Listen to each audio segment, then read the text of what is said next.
Shalom, selamat memasuki hari yang baru saudara. Kiranya damai sejahtera Allah yang melampaui segala akal akan memelihara hati dan pikiran kita dalam Kristus Yesus Tuhan dan Juru Selamat kita. Dan kiranya kembali juga firman Tuhan akan menolong kita, memimpin kita dalam hidup beriman kita lagi kepada Tuhan. Pada hari ini kita akan merenungkan bagian firman Tuhan dari Mazmur pasal 40. Saya akan bacakan ayat 2 dan ayat 3. Mazmur pasal 40. Aku sangat menanti-nantikan Tuhan, lalu ia menjenguk kepadaku dan mendengar teriakku minta tolong. Ia mengangkat aku dari lubang kebinasaan, dari lumpur rawa. Ia menempatkan kakiku di atas bukit batu, menetapkan langkahku. Saudara, berbahagialah kita yang mendengar firman Tuhan ini dan yang melakukannya atau yang mengalaminya. Terpuji nama Tuhan Yesus. Kita belajar dari kesaksian Daud, saudara, bagaimana dia ditolong oleh Tuhan melewati maut, dikatakan kebinasaan, dan lumpur rawa. Saudara yang dikasihi Tuhan, Daud datang kepada Tuhan karena dia mengenal siapa Tuhan yang dia percaya. Orang yang datang kepada Tuhan adalah orang yang tahu kepada siapa dia percaya. Daud adalah orang yang tahu, mengenal Allah yang dia sembah. Itu sebabnya dalam menghadapi berbagai masalah, dia selalu datang kepada Tuhan. Dikatakan dalam ayat 2, aku sangat menanti-nantikan Tuhan. Kata sangat memiliki penekanan tersendiri, saudara, menunjukkan kesungguhan, menunjukkan nilai yang kuat dari satu tindakan yang dilakukan. Dalam hal ini tindakan menanti-nantikan Tuhan. Aku sangat menanti-nantikan Tuhan. Kata menanti sendiri menunjukkan bahwa orang itu dengan sesadar-sadarnya datang, menunggu atau menanti Tuhan, datang kepada Tuhan.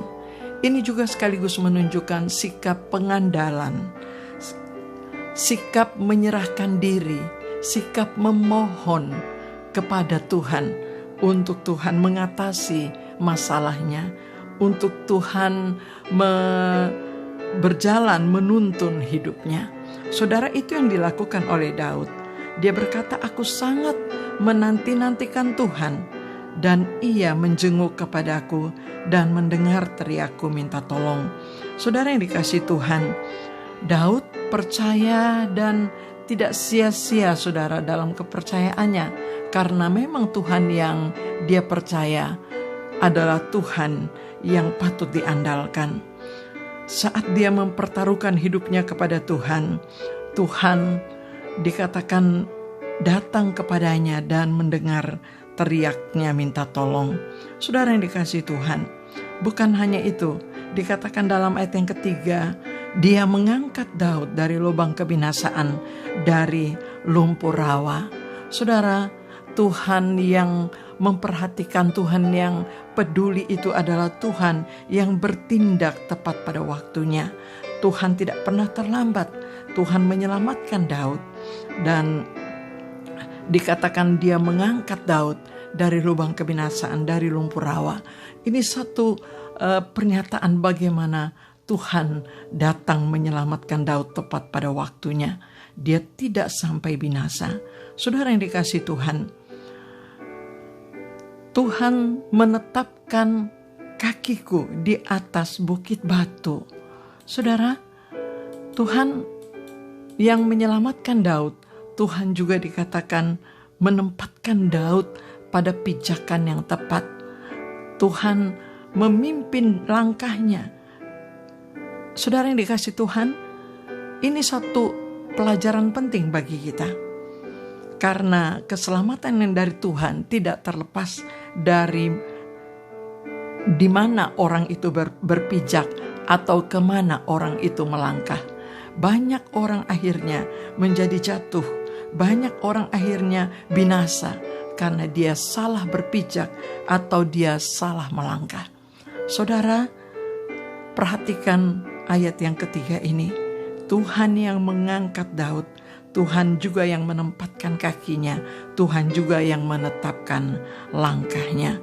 Betapa pentingnya kita untuk kita belajar hal ini, karena sesungguhnya Tuhan menyelamatkan kita dengan sempurna, saudara.